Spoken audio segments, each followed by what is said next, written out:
Capitalismo pospandemia o en plena pandemia. Que alguien me explique cómo es que los ricos son más ricos en pandemia y estamos paleando con esto en el mundo. ¿A dónde vamos a parar? ¿Qué tanto es ser rico? ¿Qué tantos millones necesitas? Hablo de los Elon Musk, en México los que ya hemos mencionado siempre, los Salinas Pliego, que son cada vez más mezquinos, por cierto, en sus señalamientos públicos, en sus declaraciones públicas. Háblenme de esto. Ustedes que los he escuchado y quiero que hablemos de eso para la audiencia de Sin Censura. ¿Hacia dónde vamos, Cristian Nader, Joaco? ¿Hacia dónde vamos con estos que lucran y siguen lucrando y los pobres que, pues sí, cada vez somos más pobres? ¿Hacia dónde va? Sí, bueno, el capitalismo planetario, el sistema mundo capitalista, generalmente en las crisis, digamos, económicas, que en sí el capitalismo es la crisis, hay como dos posibilidades. Una, ir en contra del capitalismo, o sea, una revolución, una revuelta en contra del sistema económico y social dominante. O bien, como está ocurriendo a nivel global, a nivel planetario, es que el capitalismo se reestructure y ahora por eso vemos a personajes como Jeff Bezos de Amazon, que en esta pandemia, precisamente por los mismos hábitos de consumo que se han modificado, por lo menos en los países epicéntricos, llámese Estados Unidos, en Europa, pues la gente no podía salir, entonces pedían todo a domicilio. Esto hizo que su fortuna de por sí era obscena se exacerbara, ¿no? Y sumado a esto está la explotación de los trabajadores.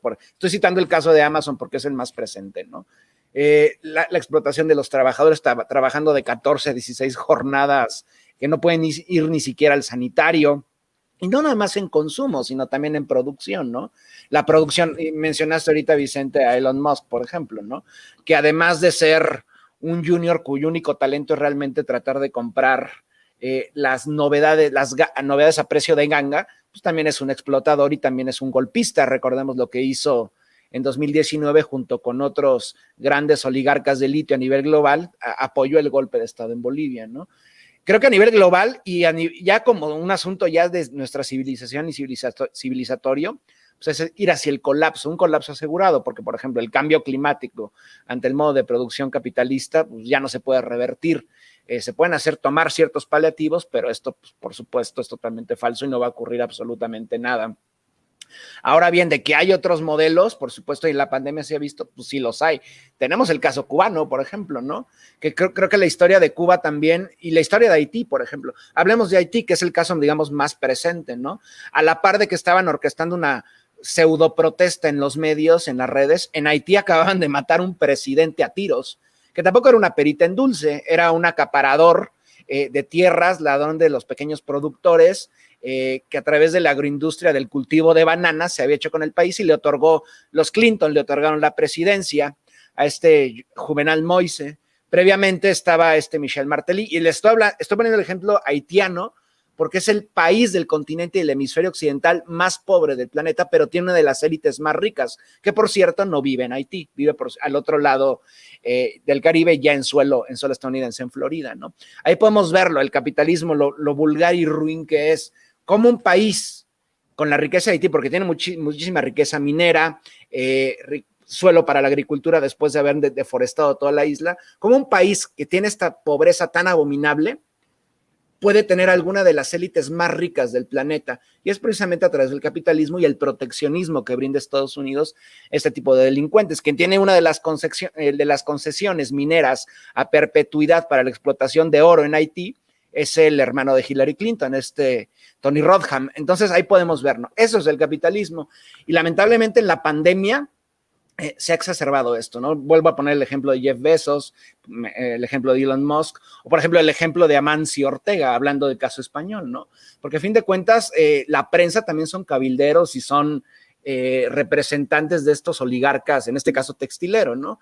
Ellos siguen ganando todo, millones y millones de dólares, ¿no? Miles de millones de dólares en países donde prácticamente pues la gente no gana menos de $1 al día, inclusive niños, ¿no? Llámese Bangladesh, llámese la India, llámese Haití, donde están los más grandes polígonos industriales, textileros, etcétera, etcétera, ¿no? Y nuevamente volvemos a la coyuntura mexicana, ¿no?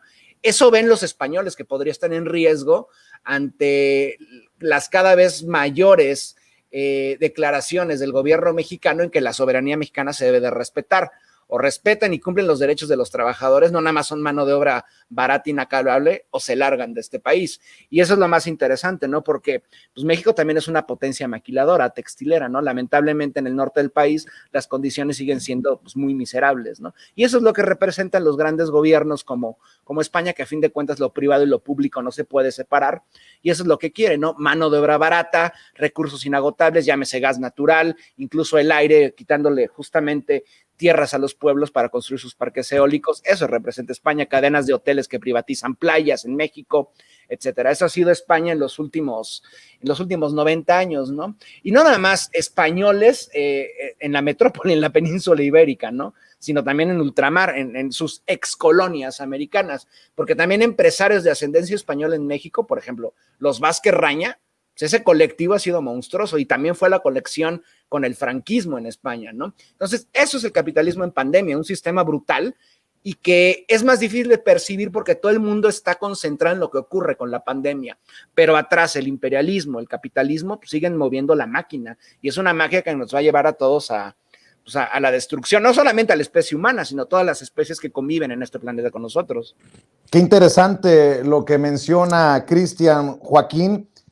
Y lo pregunto en el contexto de la otra mesa que seguramente escuchaban con Renata Turrent y Marcelino Gómez Brenes, porque yo preguntaba de dónde salen los más ricos de México y cómo es que se habla de una clase media aspiracionista y si realmente en México se puede aspirar a llegar a tener, solo como ejemplo, un Vicente Serrano, nieto de un albañil, puede aspirar a llegar a tener lo que tiene Salinas Pliego. ¿Cómo es que funciona esto, no? Y me parecía muy interesante el tema y bueno, pues por eso lo planteo, Joaquín.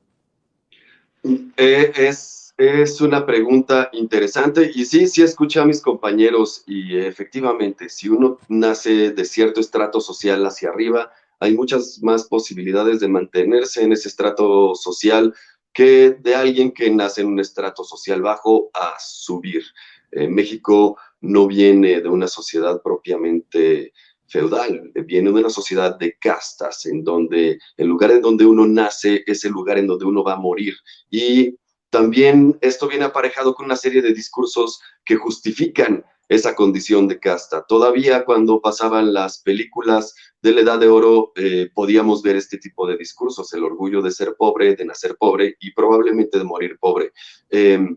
Viene entonces a este tipo de sociedades un discurso, como bien dices, aspiracionista, que de alguna manera da cierto aliento a un anhelo de movilidad social, pero también tiene un problema, y el problema que tiene que ver, y me parece, tiene que ver con el tema de la educación que mencionaban también en el panel anterior.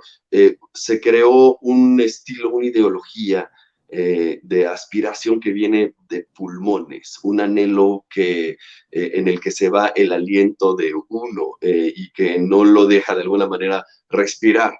Este tipo de forma no incluye una educación social, es decir, no incluye al otro, sino que la visión es incluso pasarle por encima para sobresalir uno. Es completamente individualista y ve el asunto de la movilidad social como un asunto individual, de movilidad individual.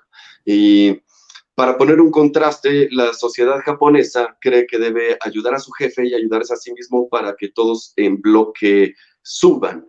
Pero esto, por supuesto, también hay una cualidad aspiracionista en donde no es nada más tener, sino que el otro no tenga. Es una cualidad también excluyente.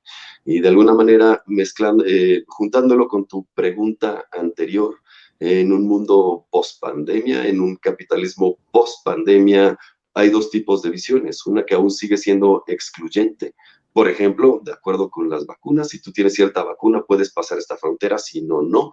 Y esta vacuna viene, claro, ligada a una empresa. Tienes que comprar cierto producto en particular para pasar una frontera o para recibir cierto servicio.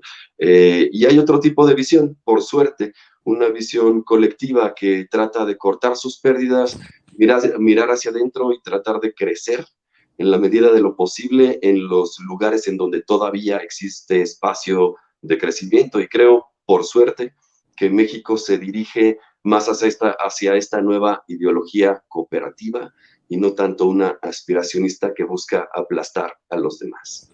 ¿Por qué no cerramos con una última reflexión?